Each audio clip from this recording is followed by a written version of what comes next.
Teka, sino nakahuli sa serial killer? Si Lieutenant Conde. Tsaka yung bago niyang partner, si Lieutenant Charlie Sampson. May bagong partner si Sir Tonyo?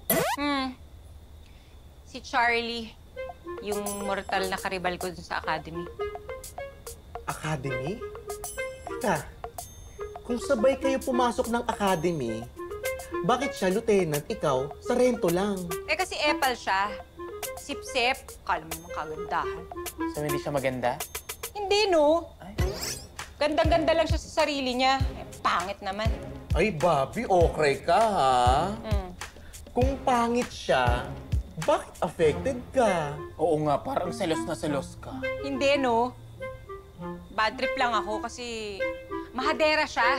Biruin nyo, ha? Kakalipat lang dun sa Station 12. Tapos feeling niya reyna-reyna siya dun. Kala mo naman, tangkad-tangkad. 3 dangkal lang naman yung height niya. Ay, nako! Maliligo na ako. Ang kukulit nyo. Napainit yung ulo ko, eh. Narinig mo yun?